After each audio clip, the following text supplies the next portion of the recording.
You know, the student council, right? She was the involuntary shudder as he says the word, putting him and Shuzune together in the room in an amusing mental exercise. I wonder if they met. Yeah, Shuzune and Misha are in my class. I seem to have dodged the draft, though. Good man, good man. But this blonde, she was there in the student council, right down there. I see. And she's nothing now. See, think about it. Something must have gone down. Stop walking for a moment, giving the idea more thought than I probably should. It would explain the fight the two had, at least in part. Wait, no, not really. Even leaving the student council would need a catalyst. In the end, it doesn't explain much at all, other than the fact that their feud goes back some ways. I guess you have a point. I'm not seeing how that really affects me, though. Okay, now feel this one. Lilly's foreign, obviously. Obviously. Now, what nationality is he? I open my mouth to give the answer, but you realize I have none. In fact, I've given the matter very little thought. Given that she has an accent and acts perfectly Japanese, that she has no accent and acts perfectly Japanese, both never really seemed important. Now that he mentions it though, I'm rather curious. To be honest, I don't know. Maybe English? I like tea. She is Scottish. I don't know if you know this, but she is Scottish. I probably shouldn't resort to stereotypes, that's the only lead I have.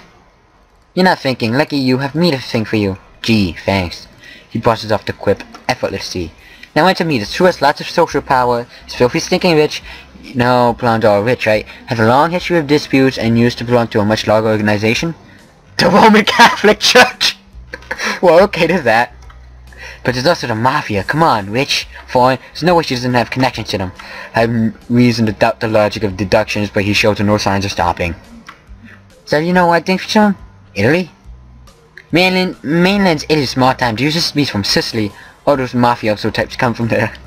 Wait, no, Russia. Dang, this could be bad. The mafia, man, ex-KGB everywhere, paramilitaries, hardcore smuggling, and... Wait, stop. Just slow down a second. What point are you trying to get at here? You don't know what you're doing, man. I won't get in your way. Agents don't operate like that, but you just want to be careful. When the time comes, we need all the help we can get. I don't want to lose you, comrade. Well, at least he's concerned for me, kinda.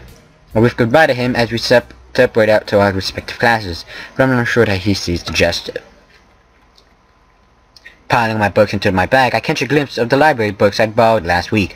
I might as well return them, considering they took all of 2 days to finish. I briefly considering inviting Hanako along to the library, but she's already gone. It'll probably be better for my studying if I'm alone anyway. With a quick stretch and a wave to a couple of classmates who give the same to me, I make my way out of the classroom. As I open my bag and shove the books through the return slot in the front counter, I notice a strange person behind the desk. Old and grey, she must be Yuko's replacement when she's working at the cafe. I begin looking for a free table, task made somewhat difficult considering despite there not being many students and yet all sitting at their own tables. I notice a familiar head of hair. I walk over to one near the brow section.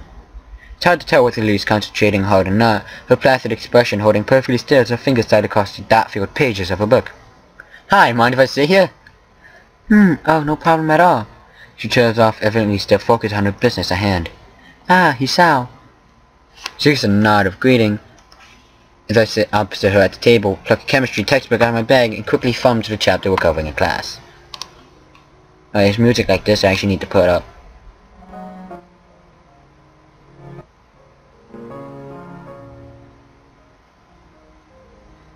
That should be enough. For a while we sit there and read, each in our own way. Seeing her reminds me of what Kenji said this morning though. That and the fact I've never seen someone read in Braille makes me keep throwing glances at her. I kind of feel guilty about it given that she has no way to realize I'm doing so I decided to just ask her about it. Her lineage isn't exactly a state secret after all. And there's another thing I've only just noticed from her movements. Hi, hey, Lilly, mind if I ask a question? Not at all, is anything wrong? I was just wondering, you're at least part foreign, right? She gives a small giggle before setting down her book. I've always been amused at how squeamish people are about that. Akira's mentioned how much she and I look different from most others before. The details are a bit complicated, but I'm half Japanese, half Scottish. Scottish? That was not exactly my first guess. It takes some effort to not blurt it out loud. I try to conjure up images of the place in my mind. I think as far as the UK goes, Scotland isn't bad to live in, but I'm not really sure. My first guess of England was surprisingly close. At least geographically, that does leave another question though. But you have no accent. That's where the details begin. I was born and raised in Japan despite my mother being foreign. Born West Philadelphia, born and raised. No, I'm just kidding. I get it.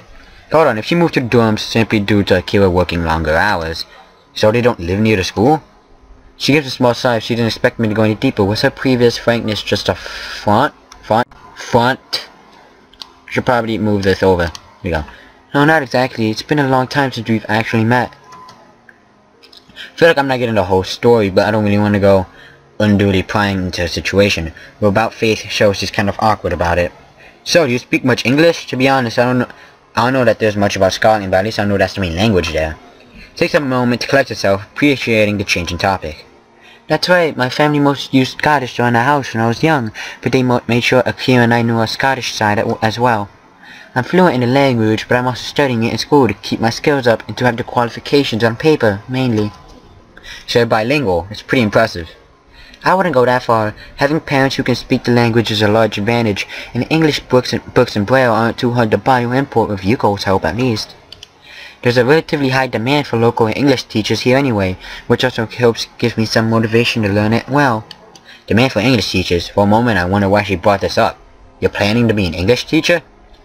She gives an enthusiastic nod. Must be nice having such a definitive future in mind. I've never really given much thought to mine, so I'm kind of envious. What's wrong? It's just, I could see you as a teacher pretty easily. It suits you. For a moment she's speechless. She lowers her face a little and lets out a nervous giggle, something I've never seen her do before. With Lilly's role as a class representative and her dependable nature, teaching does seem to be a line of work fitting her personality. Sorry, that was probably a little much. It is true though. Waving her hand in front of her face dismissively, she quickly recovers. It's not that, it's just that only one person ever said that to me before. A short, somewhat awkward silence follows the discussion. Without knowing it, I ended up staring into a troublesome topic again. But you try to cheer her up a little. It was me who went and got her brooding after all. Wanna go grab lunch at the cafeteria after this? Might perk her up a bit, or at least take her mind off her apparently complicated family situation. Going by her smile, it seems to have the intended effect. I appreciate the thought, but the food there... Quite a quick redirection of the conversation. She does have a point though, the food there isn't the greatest. Maybe to Shanghai? We could ask Hanako if she wants to come as well. What is it? I almost forgot to remind me. Hanako's birthday is coming up soon, and I was going to go shopping in the city for a present tomorrow. That's an invitation. I'd be happy to accompany you. The city scene is by far the one I hate the most because it's so boring. But anyway, the ability to get more used to the layout of the city will probably be a good thing. I've barely set foot in there, so I'd be hopelessly lost by myself. She gives a nod, signaling that she happily approves of this plan for Sunday. We eventually get back to our books, though before I begin reading again, I steal one last glance at her.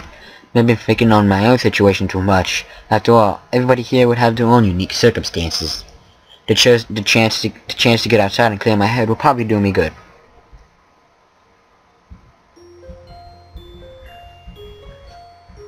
Passing of time.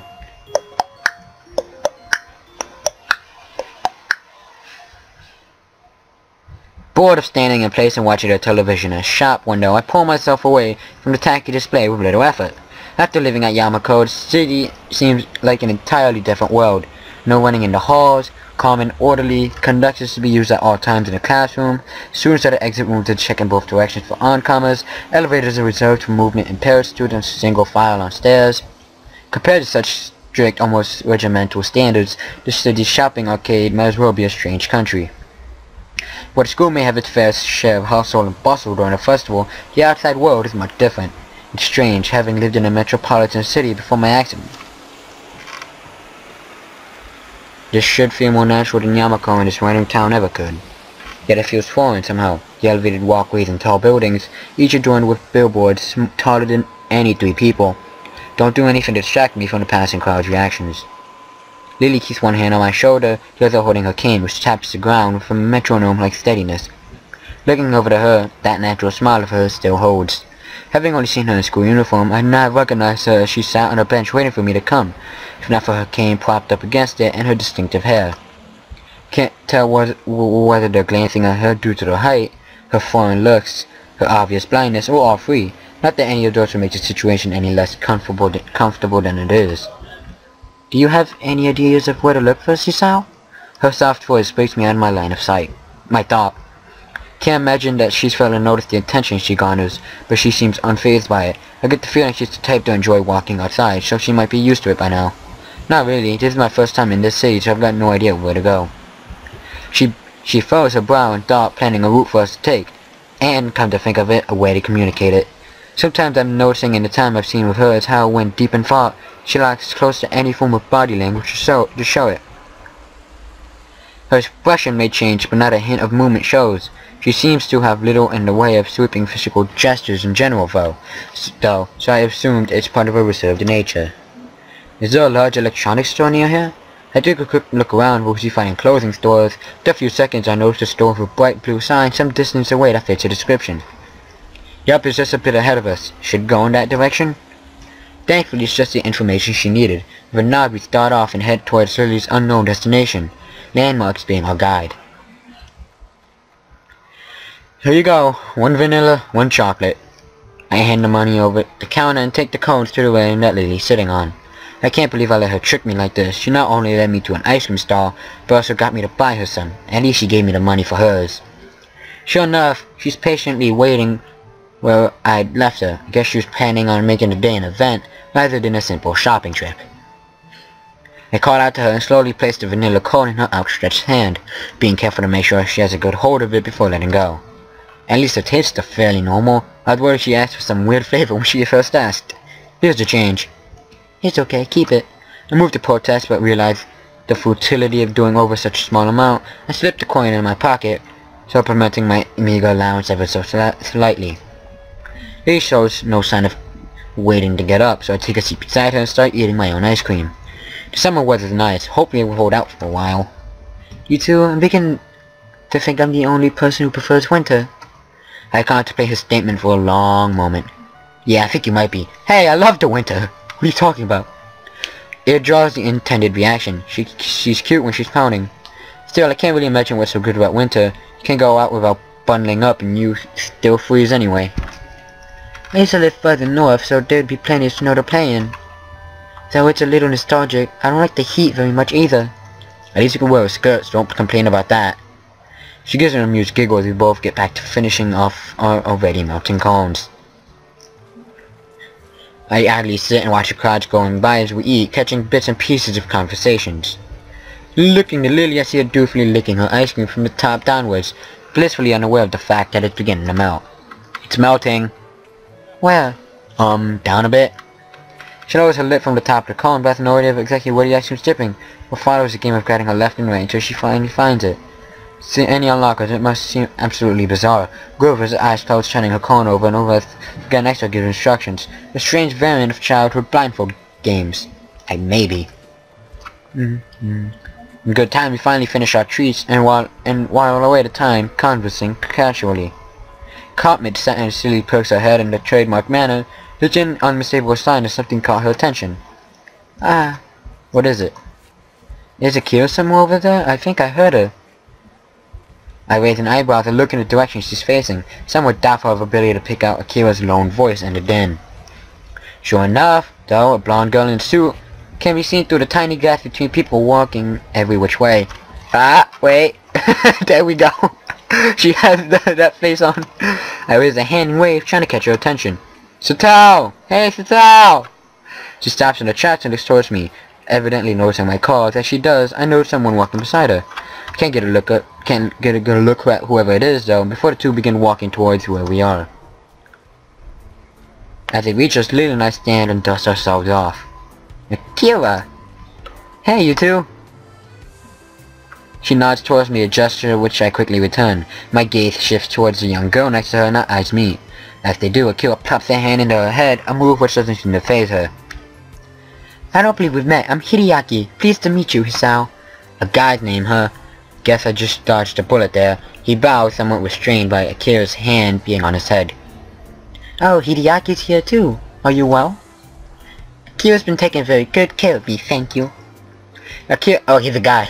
Akira grins to me and still from the point and rubs his head hard, dragging it around in a circular motion. His dreary face during this is somewhat amusing. Uncle's out on business again, so I'm taking him around town for today. I'd have preferred to be spending the day on a date with my boyfriend, but... Hideaki gives a cough and try and redirect Akira's thoughts. As he does so, though, I find mine wandering. They're related, and further as first cousins, And further, as for his cousins, I suppose that explains why she's taking care of him in any case. Well, that's